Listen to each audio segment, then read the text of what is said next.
বিসমিল্লাহির রহমানির রহিম। আসসালামু আলাইকুম রহমতুল্লাহ। সুপ্রিয় এসএসসি ও দাখিল শিক্ষার্থীরা, আশা করি তোমরা আল্লাহর অশেষ রহমতে অনেক অনেক ভালো আছো। আজকে আমরা আলোচনা করব চট্টগ্রাম বোর্ডের শিক্ষার্থীদের জন্য, শুধুমাত্র চট্টগ্রাম বোর্ডের শিক্ষার্থীদের জন্য গণিতের সম্পূর্ণ অংশের সাজেশন নিয়ে।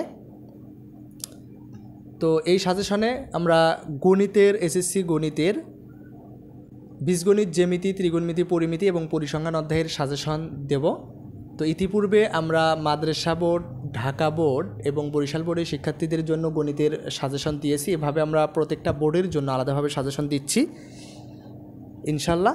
এই সাজেশনগুলো বিভিন্ন বোর্ডের জন্য আলাদাভাবে অ্যানালাইসিস করে 2015 সাল থেকে বিগত 2015 সাল থেকে যে সৃজনশীল প্রশ্নগুলো এসেছে, আমরা সেই 15 সাল পর্যন্ত, বিগত 15 সাল পর্যন্ত প্রশ্নগুলো অ্যানালাইসিস করে সাজেশনগুলো দিচ্ছি ইনশাল্লাহ।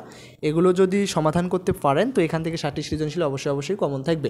তো সর্বপ্রথম আমরা যে অধ্যায়টি নিয়েছি সেট ও ফাংশন অধ্যায়।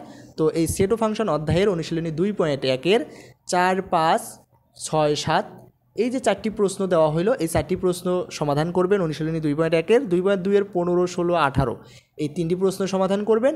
এবং এই যে সেট ও ফাংশন অধ্যায়ের খুবই গুরুত্বপূর্ণ একটা টপিক সেট গঠন পদ্ধতি, এই টপিকটা সম্পর্কে আপনাদেরকে 100% ধারণা থাকতে হবে।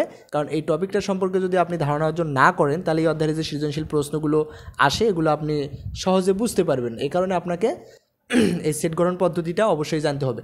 এবং অনুশীলনী যে প্রশ্নগুলো দেওয়া হলো এই প্রশ্নগুলো সমাধান করবেন। এই প্রশ্নগুলোর আঙ্গিকে সমাধান করার পর আপনার কাজ হচ্ছে এই প্রশ্নগুলোর আঙ্গিকে যে সৃজনশীল প্রশ্ন আছে সেগুলো সলভ করবেন, ঠিক আছে? এই কাজটা কিন্তু আপনাকে অবশ্যই করতে হবে। শুধু অনুশীলনী প্রশ্ন সমাধান করে কিন্তু আপনি সৃজনশীল প্রশ্ন সমাধান অর্থাৎ অনুশীলনী প্রশ্ন সমাধান করেই আপনি পরীক্ষার হলে যেতে পারবেন না। আপনাকে এই প্রশ্নগুলোর আঙ্গিকে যে সৃজনশীল প্রশ্ন আছে সেগুলো সলভ করতে হবে, ঠিক আছে? অবশ্যই এই প্রশ্নগুলোর আঙ্গিকে যে সৃজনশীল প্রশ্ন আছে সেগুলো সলভ করতে হবে। এরপরে বীজগাণিতিক রাশি অধ্যায়ের যে টাইপের প্রশ্নগুলো আপনাদেরকে পড়তে হবে, আমরা এই প্রশ্নগুলো গভীরভাবে অ্যানালাইসিস করে আপনাদেরকে দিচ্ছি। তো 1 নাম্বার যে টাইপ সেটা হচ্ছে x⁸ - 1 ভাগ x⁴। এরপরে হচ্ছে 2 নাম্বারে y⁴ প্লাস 1 ভাগ y⁴। 3 নাম্বার হচ্ছে x⁶ - 1 ভাগ x⁶ - 1 ভাগ x³ এরপরে 4 নাম্বার হচ্ছে 27 ভাগ y³ - y³। অর্থাৎ এখানে কোনো একটা সংখ্যা থাকবে, এরপরে এরকম কিছু থাকবে। তো এই যে টাইপের প্রশ্নগুলো আপনাদেরকে দেওয়া হলো এই টাইপের প্রশ্নগুলো আপনাদেরকে কিন্তু সমাধান করতে হবে। এবং অনুরূপ যে সৃজনশীল বিভিন্ন সৃজনশীলের ভিতর থেকে এই ধরনের যেখানেই পাবেন এই রকম টাইপের সেখান থেকে এই টাইপের প্রশ্নগুলি সমাধান করবেন। এরপরে হচ্ছে 3.1-এর অনুশীলনী 3.1-এর 8 এবং 11 এই দুইটি প্রশ্ন সমাধান করবেন। 3.2-এর 13, 16 এই দুইটি প্রশ্ন সমাধান করবেন এবং এই প্রশ্নগুলোর আঙ্গিকে যে সৃজনশীল প্রশ্ন আছে সেগুলো সলভ করবেন, ঠিক আছে? তো এটাই হচ্ছে আপনাদের বীজগাণিতিক রাশি অধ্যায়ের কাজ। এরপরে সসীম ধারা অধ্যায়টি আমরা নিয়েছি। সসীম ধারা অধ্যায়ের অনুশীলনী 13.1-এর 14, 15 এবং 19 এই 3টি প্রশ্ন দেখবেন। 13.2-এর 8 এবং 16 যে দুইটি প্রশ্ন আছে এই প্রশ্ন দুইটি দেখবেন। এই প্রশ্নগুলোর আঙ্গিকে যে সৃজনশীল প্রশ্ন আছে সেগুলো সলভ করবেন, ঠিক আছে? অবশ্যই এই প্রশ্নগুলোর আঙ্গিকে যে সৃজনশীল প্রশ্ন আছে সেগুলো সলভ করবেন। এবং এই সসীম ধারা অধ্যায় থেকে চট্টগ্রাম বোর্ডে 2019 সালে এবং 2016 সালে যে দুইটি সৃজনশীল প্রশ্ন এসেছিল এই প্রশ্ন দুইটি আপনাদেরকে পরিপূর্ণভাবে দেখতে হবে, ঠিক আছে? আচ্ছা, এরপরে আমরা আলোচনা করব জ্যামিতীয় অংশের সাজেশন নিয়ে চট্টগ্রাম বোর্ডের শিক্ষার্থীদের জন্য। তো জ্যামিতীয় অংশ থেকে আমরা প্রথমত যে অধ্যায়টি নিয়েছি সেটা হচ্ছে ব্যবহারিক জ্যামিতি। তো এই ব্যবহারিক জ্যামিতি অধ্যায়ের সম্পাদ্য কোনগুলো পড়তে হবে? সম্পাদ্য পড়তে হবে 1, 2, 3, 4, 9, 10, 11। যদিও 9, 10, 11 এই সম্পাদ্যগুলো বৃত্ত অধ্যায়ের ভিতরে আছে, তো আপনারা সেখান থেকে দেখে নেবেন। তো সম্পাদ্য তাহলে পড়তে হবে 1, 2, 3, 4, 9, 10, 11 এই সম্পাদ্যগুলো অনুশীলনী 7.2-এর 13, 16 এবং 75 নাম্বার 13, 16 এবং 13 এবং 16 যে দুইটি সৃজনশীল প্রশ্ন আছে এই সৃজনশীল প্রশ্ন বলতে অনুশীলনী 7.2-এর যে দুইটি প্রশ্ন আছে 13, 16 সেই দুইটি দেখবেন। এবং কোন অঙ্কন, এই যে যেমন 75 ডিগ্রি কোন অঙ্কন করো, ঠিক আছে? এই রকম টাইপের আপনারা যদি একটা শেখেন যে 75 ডিগ্রি কোণ কীভাবে অঙ্কন করতে, এই টাইপের যে প্রশ্নগুলো আছে বিভিন্ন সৃজনশীলের ভিতর থেকে কোন অঙ্কন সম্পর্কে 75 ডিগ্রি অথবা 50 ডিগ্রি 45 ডিগ্রি এই টাইপের প্রশ্নগুলো দেখবেন। এরপরে হচ্ছে বোর্ড প্রশ্ন। 2022 সালে যে সৃজনশীল প্রশ্নটি এসেছিল এই অধ্যায় থেকে সেই প্রশ্নের গ নাম্বার প্রশ্নটা দেখবেন এবং 2016 সালে যে সৃজনশীল প্রশ্নটা এসেছিল সেটারও গ নাম্বার প্রশ্নটা দেখতে হবে, ঠিক আছে? তাহলে 2016 সালে যেটা এসেছিল সেটার গ দেখবেন। এরপর 2022 সালে যে সৃজনশীল প্রশ্নটা এসেছিল সেটার গ নাম্বার প্রশ্নটা দেখবেন। ঠিক আছে, তাহলে এই সম্পাদ্যগুলো এবং অনুশীলনীর 7.2 13 16 এবং কোন অঙ্কন এগুলো দেখবেন। এরপরে হচ্ছে বৃত্ত অধ্যায়, খুবই গুরুত্বপূর্ণ একটি অধ্যায় বৃত্ত অধ্যায়। তো এই বৃত্ত অধ্যায় থেকে আপনারা কোন কোন উপপাদ্যগুলো পড়বেন, অনেক উপপাদ্য আছে এখানে। ঠিক আছে, আপনাদেরকে কোন কোন উপপাদ্যগুলো পড়তে হবে, উপপাদ্য সম্ভবত বৃত্ত অধ্যায়ে আপনাদের 10টা উপপাদ্য এরকম আছে, 17 থেকে 27 নম্বর পর্যন্ত। তো আপনারা উপপাদ্য পড়বেন হচ্ছে 19 20, আপনাদের চট্টগ্রাম বোর্ডের শিক্ষার্থীদের জন্য 19 20 23 25 26, এই যে 5টি উপপাদ্য আপনাদেরকে দেওয়া হলো 10টি উপপাদ্যের ভিতর থেকে। আপনাদেরকে অবশ্যই বৃত্ত অধ্যায়ের জন্য আগে উপপাদ্যগুলো ভালোভাবে দেখেন।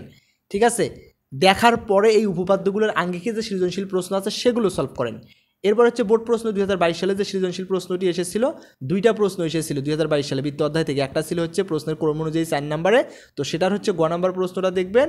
আর একটা ছিল হচ্ছে প্রশ্নের ক্রম অনুযায়ী 5 নম্বরে, সেটারও গ নাম্বার প্রশ্নটা আপনারা দেখবেন। ঠিক আছে, এবং 2020 সালে যে সৃজনশীল প্রশ্নটা এসেছিল এই বৃত্ত অধ্যায় থেকে পুরোটাই দেখবেন, এবং এই প্রশ্নগুলোর অনুরূপ অথবা এই প্রশ্নগুলোর আঙ্গিকে যে সৃজনশীল প্রশ্ন আছে সেগুলো সলভ করবেন। আচ্ছা, এটা গেল বৃত্ত অধ্যায়।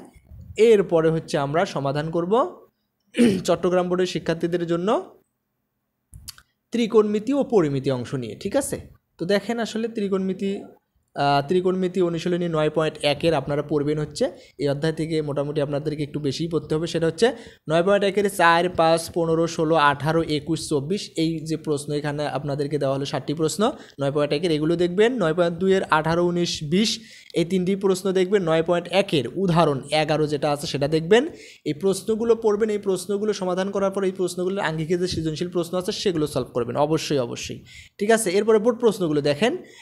2023 সালে 2টি সৃজনশীল প্রশ্ন এসেছিল। একটা ছিল প্রশ্নের ক্রম অনুযায়ী 7 নম্বর প্রশ্ন পুরোটাই দেখবেন। এরপরে হচ্ছে 2022 সালে যে সৃজনশীল প্রশ্নটা এসেছিল সেটির গ নাম্বার প্রশ্ন দেখবেন, এবং 2020 সালে যে সৃজনশীল প্রশ্ন এসেছিল সেটির গ নাম্বার দেখবেন। 2019 সালে যে সৃজনশীল প্রশ্নটি এসেছিল সেটিরও গ নাম্বার। তাহলে 2019 সালে যেটা এসেছিল সেটির গ, এরপর 2020 সালে যেটা এসেছিল সেটির গ, 2022 সালে যেটা এসেছিল সেটির গ, এবং 2023 সালে যে 2টি সৃজনশীল প্রশ্ন এসেছিল, একটা ছিল প্রশ্নের ক্রম অনুযায়ী 7 নম্বরে, তো সেটা দেখবেন। ঠিক আছে, তো এই প্রশ্নগুলো সমাধান করেন। এই প্রশ্নগুলোর অনুরূপ অথবা অনুশীলনী প্রশ্নগুলোর আঙ্গিকে অথবা উপপাদ্যগুলোর আঙ্গিকে যে সৃজনশীল প্রশ্ন আছে সেগুলো সলভ করেন। ইনশাল্লাহ এগুলোর ভিতর থেকে কমন থাকবে। এরপর হচ্ছে পরিমিতি অধ্যায়ের 16.1 অনুশীলনীর 5 নম্বর প্রশ্নটা দেখবেন। 16.2 3 5 12 এই 3টি প্রশ্ন দেখবেন, এবং 16.4 যে 17 নম্বর প্রশ্ন খুবই গুরুত্বপূর্ণ একটি প্রশ্ন, এই প্রশ্নগুলো আপনারা দেখবেন। 16.1 5, 16.2 3 5 12, 16.4 17 এই প্রশ্নগুলো দেখবেন। এবং বোর্ড প্রশ্ন অর্থাৎ এই অনুশীলনী প্রশ্নগুলো সমাধান করার পর এই প্রশ্নগুলোর আঙ্গিকে যে সৃজনশীল প্রশ্ন আছে সেগুলো সলভ করবেন। 2022 সালে 2টি সৃজনশীল প্রশ্ন এসেছিল পরিমিতি অধ্যায় থেকে। একটা ছিল প্রশ্নের ক্রম অনুযায়ী 8 নম্বরে, সেটির গ দেখবেন, এবং আরেকটা ছিল হচ্ছে প্রশ্নের ক্রম অনুযায়ী 9 নম্বরে, সেটির গ নাম্বার প্রশ্ন দেখবেন, অর্থাৎ দুটারে গ নাম্বার প্রশ্ন দেখবেন। এবং 2019 সালে যে সৃজনশীল প্রশ্নটা এসেছিল সেটির খ নাম্বার দেখবেন। 2017 সালে যে সৃজনশীল প্রশ্নটা এসেছিল সেটির গ নাম্বার প্রশ্ন দেখবেন। তাহলে 2017 সালে যেটা এসেছিল সেটির গ, 2019 সালে যেটি এসেছিল সেটির খ, 2022 সালে 2টা এসেছিল, একটা ছিল প্রশ্নের ক্রম অনুযায়ী 9 নম্বরে সেটার গ, এবং একটা ছিল প্রশ্নের ক্রম অনুযায়ী 8 নম্বরে সেটির গ, এবং অনুশীলনী যে প্রশ্নগুলো সেগুলো। ঠিক আছে, তো আপনারা হয়তো বা ভাবতে পারেন যে আসলে এগুলো থেকেই কি আসবে? অবশ্যই এগুলোর থেকেই আসবে। তো এটা যদি আপনারা যাচাই করতে চান যে কোনো একটা অধ্যায়, সেটা যে কোনো অধ্যায় হতে পারে, তো আমরা যে প্রশ্নগুলো দিয়েছি আপনি একটা কাজ করবেন, ওই অধ্যায়ে আপনি দেখবেন যে আসলে অনুশীলনী কোন কোন প্রশ্নগুলোর থেকে সৃজনশীল প্রশ্নগুলো বানিয়ে দেওয়া হচ্ছে, বিগত 8-10 বছরের প্রশ্ন অ্যানালাইসিস করবেন। ঠিক আছে, করার পরে আপনি বের করবেন যে আসলে কোন কোন প্রশ্নগুলো, বের করার পর আমরা যে সাজেশনগুলো দিলাম এই সাজেশনটা আপনি মেলানোর চেষ্টা করবেন। তাহলে দেখবেন যে আসলে আমরা যে প্রশ্নগুলো দিছি